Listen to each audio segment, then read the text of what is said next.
Malcolm, you are actually going to take part? He asked as he continued to look through Motoko's eyes.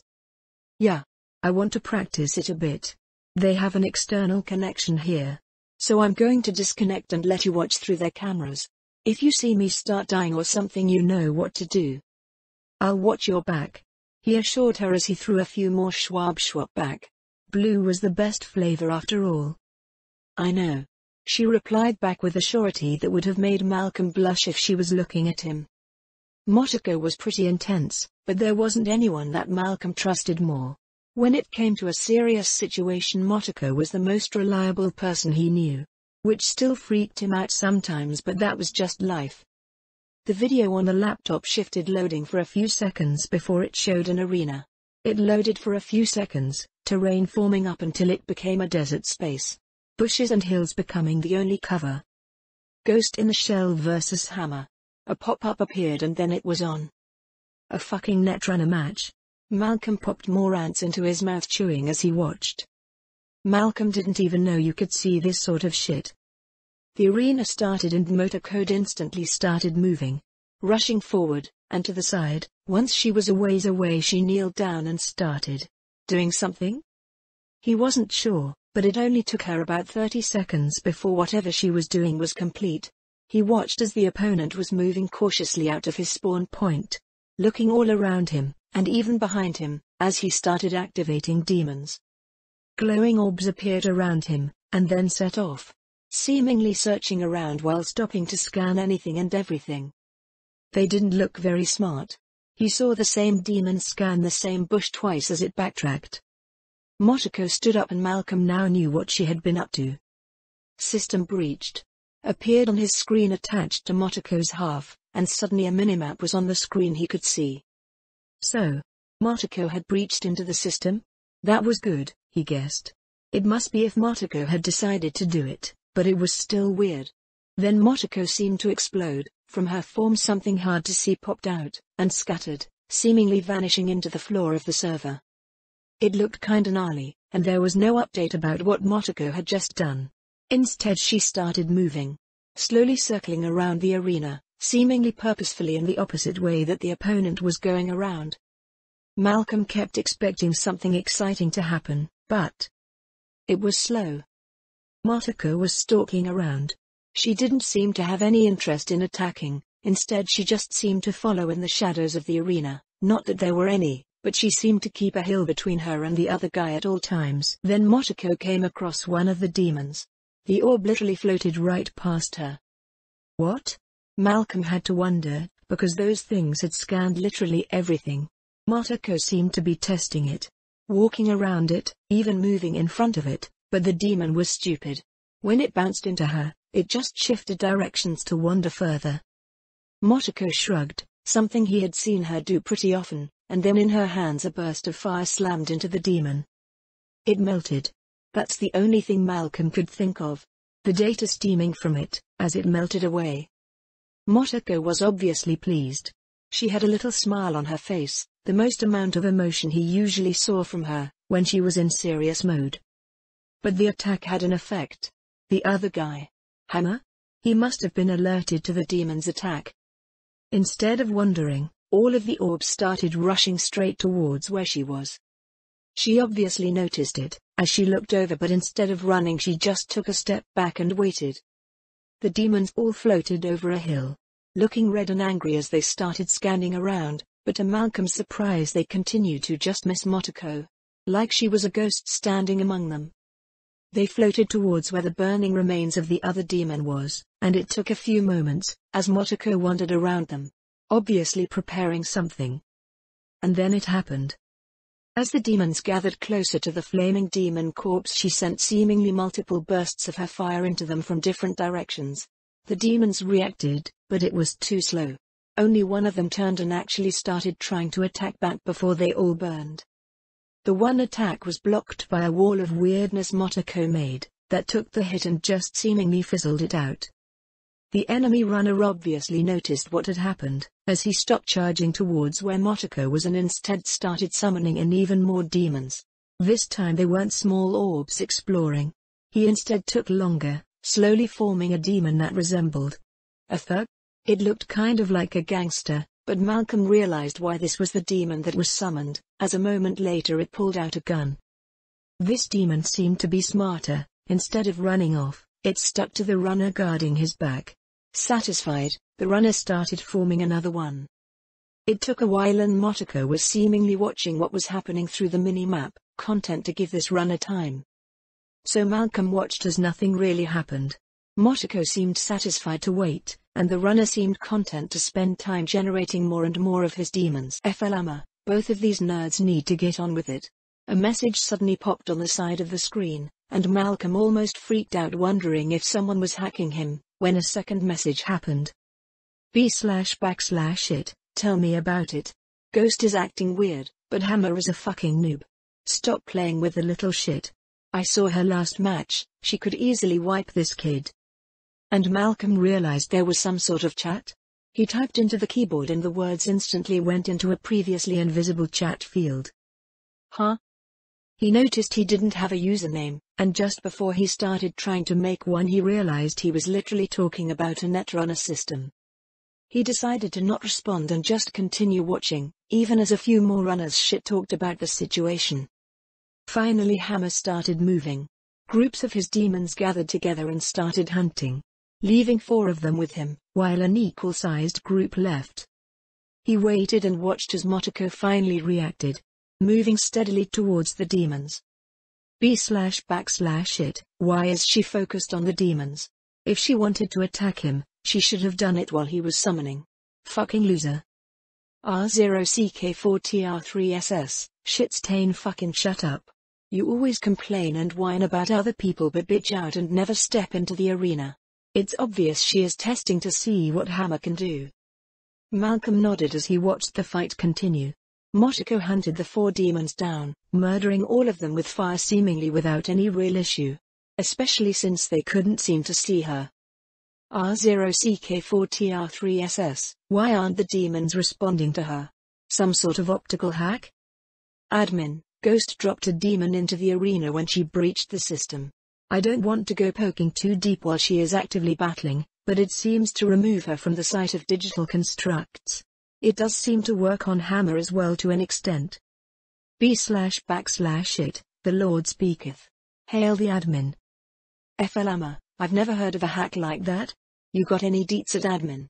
Admin, you don't have the funds to pay for such information. Best to leave it. FLMA, fuck off. B/backslash it, lol flamer more like flamed.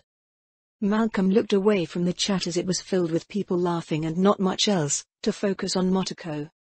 He looked over and she was still laying seemingly asleep on the chair. Completely calm. A quick check and her cyberdeck was still just warm and not overheating her. Everything was fine. She finished fighting the demons, and then slipped away, seemingly waiting to see how the runner would react. Angrily it seems. Hammer rushed towards where Motoko was. The weight seemingly getting to him as he reached the bubbling mass of his former demons burned into flaming puddles. He looked around. Come out. Stop sneaking around. He roared, looking around, but then nothing. Motoko definitely heard him, but she wasn't moving. Pissed, the guy summoned up another mass of demons, the orbs again, appearing much faster than the guys in suits, and then they sent out again. Searching. But it was obvious to Malcolm that Hammer was seething. Once a dozen of the IMPs were summoned, he stopped and started creating the larger demons again. Though Malcolm noticed summoning each one was much slower than before. He looked towards the chat wondering if anyone would talk about it. Maybe he could get some answers. Nothing. They were all just arguing about some random shit Malcolm had no idea what about. So he just settled in to watch. Hammer, I decided, was really easy to piss off. I felt a little bad for Malcolm as he was probably a bit bored, but grinding XP was not for everyone. I was settled in a corner of the map just letting my deck stay cool, as I watched Hammer struggle to summon more demons. Which was weird. I hadn't done much with demons, besides the free code for the facehuggers that I got from the perk, but I knew the basics. Each demon took a certain amount of space on your deck to summon. But in exchange you had a program backing you up. Usually with a built-in hack of its own to attack with. Some were of course specialized like my face huggers, or the IMPs that were summoned to search for me. And yeah, there was a limit to how many demons you could run at once off a deck, but was Hammer already hitting his limit? The last two guys hadn't had any issues, but they had both been way more skilled than this guy.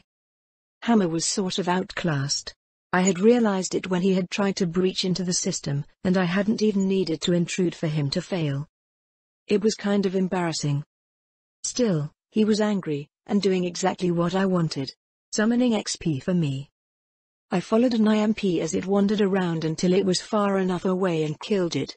Hellflame ending deleting its data too quickly for it to start any hacks against me. Once again this set off the IMPs, but I noticed instead of all charging at the last spot they gathered up with Hammer as he hurried towards the spot. I considered leaving a trap, but he would see it, and that would just be a waste of heat. It was funny, but I had learned something from the last time I was here. RAM might be mana, but the heat of your cyberdeck was mana burn. You can't just go all out constantly, or you'll burn yourself out. So I just had to balance my cooldowns, and adjust my mana spending. Thinking about it like a game, or like how I would if I was playing a wizard or something in an MMO helped. Besides, I had a different objective than poor Hammer. I was here to farm him. When he reached the burned corpse of his IMP he found nothing, and that made him even angrier. The poor kid was already overheating. While he had tried to breach into the server to get the minimap info, I had breached him back. Something he hadn't even noticed considering how sneaky I had been. To my surprise though, when I breached, a lot of stuff had been blocked off by a firewall, and instead I had been given a screen just like the minimap, which had things like his cyberdeck's RAM usage, and current temp. The arena was an interesting bit of code. I was gonna have to speak to admin about seeing under the hood. It was kinda cool. But regardless, each demon he summoned cost him a chunk out of his cyberdeck's RAM to keep up, and it was heating him up constantly.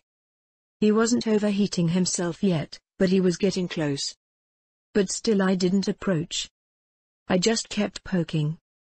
His IMPs once more wandered around, this time in sets of twos, trying to track me. He seemed distracted. Instead of summoning more, I noticed on the minimap the demons were moving with more intelligence. I guess he decided to switch to an RTS? Finding a pair of IMPs that were far enough away wasn't hard, and once again I snuck up on them, and then blasted them with Hellflame. 250 XP gained. 250 XP gained. Smacking, I hurried away once again as all the demons rushed towards their death once again. Poor Hammer. I could hear him cussing at me through the entire arena. Digital shit-talking that I just ignored. Hammer tried. He loaded up more demons together. I killed them. He tried staying with them, but after a while where I just didn't do anything he split them up and tried keeping them in larger groups again. In the end, Hammer started absolutely raging at me. At the lack of my appearance, or doing anything. I noticed he stopped summoning more demons. Which was the moment he rang his own death knell. If he wasn't going to give me more XP to farm, then this match was over. Slowly I came out of hiding, just approaching the man that was pissed and fiery, shouting expletives into the air. Walking closer and closer, it was inevitable that he would notice me, even if he wasn't looking. The digital scape wasn't like the real world. You didn't entirely see with just your eyes. He jerked away from me, shocked and startled. And that was when I moved. Sandevistan activated. A breach jumped, and a moment later he was down, and his demons were burning. Ghost wins. Dash. When I reappeared in the club I was met with looks of both amusement and irritation. You sure took your time. One of them yelled out and I just shrugged, but it was a curse from behind me that caught my attention. Bitch. Hammer was there, red in the face and really pissed. What the fuck is wrong with you? He demanded as he charged forward, but he stopped when admin was suddenly there, hand in front of him blocking him from advancing. No fighting here. Admin demanded the older man firm, and then he looked to me and Hammer to make sure we both understood. What could I say? What should I say? I sighed, really wishing I could run a hand through my hair. Sorry, I was trying things out. I didn't think of the time it might take. I offered, but Hammer just scoffed and flipped me off. Never going in a match with you again," he threw out as he turned and headed away, quickly disappearing in a logout. "That was rather cruel of you, Ghost," admin offered, and I flinched. "I didn't mean it like that. I trailed off, because how do I explain that I was hunting his demons?" Admin shrugged. "It was a competition, and you just showed how time can be an advantage netrunners often don't get the chance to take advantage of. If you continue to battle in such a way, just be aware of the effects it will have on your reputation." "Right," I offered quietly. Because honestly I probably was going to act like that as long as I was fighting someone that used demons. The XP had been too good to ignore. Over 5,000 XP from all the demons in just one match. It was a massive increase, and if not for the fact Malcolm was waiting on the line, I would be tempted to throw myself into another match. Which is probably why it was such a good thing he was here. I should cool off and take in what I learned. "Thank you for the opportunity. This was actually very helpful," I offered to the older netrunner, and I could see him react with a blink before he formed a smile. "Well, that isn't something I hear often. You are very welcome, Ghost." I nodded at that and disappeared in my own logout. That was kinda interesting, and kinda boring, Malcolm offered when I sat up, and I winced at the words. "Sorry. You were really useful to have here though." "Hey, don't take it like that. I got to see a netrunner battle on the net. You have any idea how rare that is?" "Is it?" I asked, confused. "I mean, if that combat zone exists, then shouldn't there be recordings?" "Never seen one," Malcolm replied with a shrug. "It was kinda cool though." "Huh?" I muttered. Maybe I'd talk to Hiromi about it. Could be something interesting for the BD market? Or at least a video side of it. I shrugged and got up, stretching, feeling pretty good. A big chunk of XP always left me feeling better. "Want to get some food?" I asked, and Malcolm nodded instantly. I could eat. I can't believe this was happening. "The Caliburn is the best," Malcolm argued with this random gonk at the diner, pointing at him with a French fry like he was going to stab him. "Bullshit. It's overpriced, overhyped garbage. Also its digital acceleration is fucking broken." "The fuck it is. It drives perfectly." "It's complete dogshit, and you would know if you weren't some gonk fuck street kid Rayfield fuckboy that has never been in a Caliburn." "Bitch, I own one," Malcolm roared, standing up, and I just put my head in my hands. I just wanted lunch. I was even paying. So why couldn't Malcolm just leave the stupid-looking guy at the diner's bar talking shit about the Rayfield commercial alone? "What is your last name, Arasaka or something? Bullshit lying little punk." "Oh, I'll fucking prove it, Choom. I'll have you apologize and grovel to the best car in Night City when it arrives," he called out. I could already see his eyes having flashed to call his Caliburn here. Damn it, Malcolm, I didn't want to stay here all afternoon. I had. Okay, I didn't have anything else to do. It's not like I had a normal job, but the point stands. In the end, I just flopped my head onto the table as I waited for the car to show up, and did my best to ignore the fact that Malcolm and this random gonk would not stop fucking arguing about it. Gearheads are the most obtuse of all superfans, I decided. Besides, everyone knows the Quadra was the best. The arguing continued, and I was sure both of these idiots would have been thrown out if we weren't the only people in the diner at the moment. Then about 20 minutes later, Malcolm's Rayfield pulled into the lot. "What the fuck?" the guy said as he had been looking out the window behind Malcolm and saw it arrive. "Ha. Get ready to weep, Choom, because I do own a Caliburn." Malcolm crowed out his victory as he sauntered out the door and walked up to the car. The door opened at his approach. "No fucking way."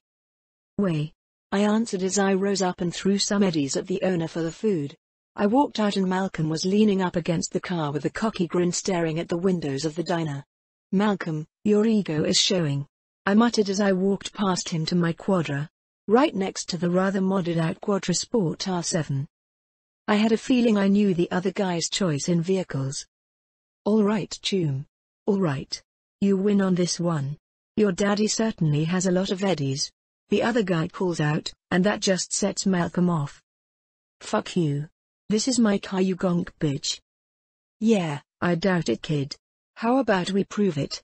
A nice little race, my R7 and your Rayfield. You know how to drive that thing, don't you? Course I do. Malcolm said, knowing damn well that he didn't. I sighed as the two boys got into an argument that led to me sitting in the Rayfield next to Malcolm as he squeezed the steering wheel tightly. The R7 was beside us, engine rumbling as we waited for the light to change. I turned on launch control. I'm gonna blow this gonk fucker away, Malcolm muttered, and I hummed a bit. I had a feeling Malcolm was about to get left in the dust. Just don't risk your car for a race that doesn't matter. It'll be fine, Motoko. Just trust me. I very specifically tugged on the seatbelt, reminding him I was wearing it. Fuck off, he grumbled, but then he focused up. The lights were changing, the R7 rumbled its engine, and I instantly knew what was about to happen. The Rayfield's launch control relied on the engine being idle before it activated. Instantly Malcolm rumbled his engine back, the turbocharged V10 of the Caliburn roared up, and the launch control activated, trying to launch the car at the same time as the brake was held down. Then the light changed. The R7 was gone, burning rubber off the street line, as Malcolm's Caliburn sputtered forward and nearly stalled out, before he managed to adjust it and take off. No no no no, he howled as he roared after, but the R7 was modded and it was obvious that Malcolm wouldn't catch up before they hit the next light. That was both very smart, and an arsehole move, I mentioned as I considered how much car knowledge it took to do that kind of shit. I don't want to hear it, Malcolm snapped as he continued trying to catch up, but by the time we got anywhere near the R7 it was already slowing down after the next light and pulling over. Then Malcolm pulled in behind the R7, and jumped out. What the fuck? He yelled at the guy that was also stepping out, with a cocky grin. What? You got smoked, kid. Better learn to use daddy's car before trying to race it. You fucking asshole. Hey Malcolm, chill, I demanded as I hurried around the car and grabbed him. Malcolm was seething, looking like he was going to throw fists over this. Hey brats. Watch yourself, or else, the man demanded, and I stilled. Turning around I saw the man holding a gun in his hand, having drawn it. The Nova he was using to intimidate a couple of brat kids. Okay. At this point in time the guy had passed over the realm of acceptable conduct. He forced Malcolm into a race, tricked him, and then when Malcolm was pissed pulled a gun despite Malcolm not being anywhere near him. It took half a second to turn his gun into a nice paperweight as my eyes flashed into hacking the damn thing, and then I pushed Malcolm back and stalked forward. What? You some crazy bitch? Don't think hey. He yelped as I continued to approach. He aimed the gun at my center mass and pulled the trigger without hesitation. Which is right when I grabbed his outstretched wrist, twisted, pulled, unbalanced him and launched my other fist right into his face. Ignoring the scream from inside of his date, I enjoyed the moment as he crashed into the asphalt. Fuck you, asshole, I said simply as I turned back to Malcolm. Malcolm, who looked a little conflicted. I really wanted to do that.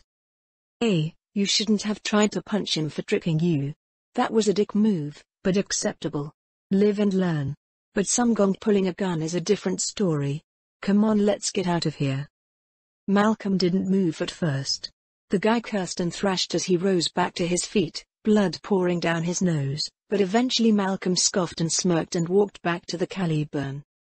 Then we were off. Satisfied? I asked as he floored it past the R7 and the fucker. No. Not at all actually.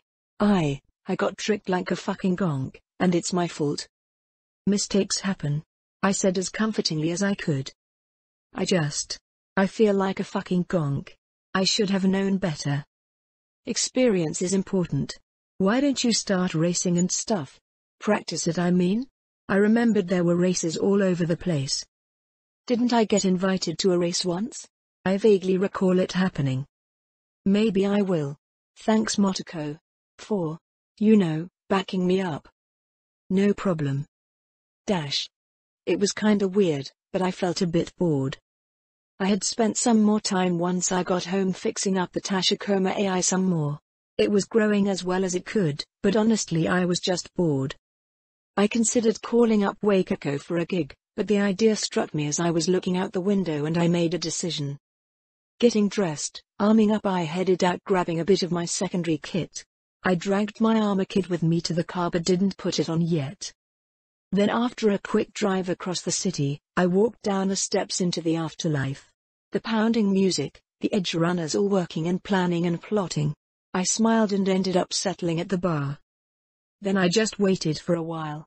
Idly I continued to do some more programming work, just some leftover stuff from Yoko as I waited for time to pass. I was sucking a soda through a straw the bartender had given me when it happened. The whole room went electric, everyone looked up from what they were doing. Rogue arrived. Just like last time she strode through the bar like she was queen and the rest of us mere mortals. Groups of edge runners hurried after her, looking for work, and then either rushed back to their little teams, or started calling out for additional skills. Then a call came out and I knew I had to accept. I need an infiltrator. The call went out and I turned to look. Black man, punk style, big trench coat. I nodded. Rising up I decided to avoid all the difficulty with my age. A slight adjustment, and when I spoke a much more mature, sexier voice came out. I can cover that. I called and his eyes turned to me. They instantly glowed as he scanned, but for some reason despite my age, he didn't hesitate to nod at me. Name's Bishop. Give me a minute. Then he turned right around to talk to Rogue. 2 minutes later he came out and jerked his head to follow. I sauntered after, towards the side room right near the entrance. The tables were mostly empty as it was still midday, but a group of edge runners were already gathered up. They looked me over at the same time I looked them all over. They were an eclectic group. One guy was in a business suit. He reminded me of Hiromi's dad. Only this guy was armed considering the bulge in his jacket. Also his arms were definitely mantis blades. He looked up as Bishop walked over and then looked at me. Instantly his eyes flashed, and I could tell he was scanning me. I looked away and at the rest of the group. If he wanted to scan before introductions that was fine. The next woman was wild. A tattered t-shirt showed her bra at multiple points. The image of shark teeth on the front of the shirt looked unique. Maybe something she had made herself. Her jacket was a pretty standard street samurai coat, the sort of thing Game V always wore, but the big case next to her was definitely her weapon. The last was another guy. TC? He reminded me of it. Even had a katana at his hip. His hair reminded me of Jean's, only it wasn't fire, and instead some electronic effect. He gave me a once-over and didn't say anything, nor did he give off any emotion. Simply observing. All right. This is Motoko. She's an infiltrator. Rogue approved, so she's on the team for the gig. Introduce yourself. Bishop seemed to order as he looked over the grouping. Samuel Perry. The corpo introduced himself, and then he looked to Bishop. Are you sure? She's young. She's also here. Bishop waved a hand as if it didn't matter. Rogue vouches for her. That's that. Very well. I'm the one that handles diplomacy and my former employment with Militech left me with plenty of contacts. He introduced himself with a casual air, but his eyes were sharp, always staring at me. Call me Mira. I'm the sharpshooter. She said, all teeth, which I then noticed were sharp teeth. Bit on the nose, but okay. Hakase. The street samurai introduced, but then an echoing void came up after. Luckily Bishop spoke up. He doesn't talk much, but he's damn good with that blade. I can tell. I answered, giving the man a look over. I'm Motoko. I'm an infiltrator, but I'm also a solo and netrunner. I look forward to working with you. Geez, where did you find this kid? Mira called out, but I wasn't really bothered. It's hard to be insulted by someone you don't know, and don't care what their opinion of you is. Right, let's get down to it. 2 days ago a Kang Tao scientist jumped ship. He is trying to sell some info for protection to the core. Obviously Kang Tao isn't letting this go, but that isn't our concern. Rogue wants the guy gathered up. The info is Rogue's to sell as far as she's concerned. Bishop spoke with a confident cadence, and his crew all nodded in understanding. No confusion, no hesitation. They had worked together for a long time then. The problem comes in the pickup. The guy is hiding out in a high-end apartment building here in City Central. Normally not an issue, but our target wasn't entirely stupid. He hired some animals for protection. Bishop handed over a shard, first to Samuel, The corp who plugged it in looked it over for a few minutes and nodded, frowning a bit. Then to Mira, who barely glanced at the shard before tossing it to Hokase. He looked it over for a while before handing it to me. Inside I understood. It was details about the building, the target, and some information about the animals protecting him, and why this was a problem. Squad of 20 animals had locked down the top floor of this apartment building.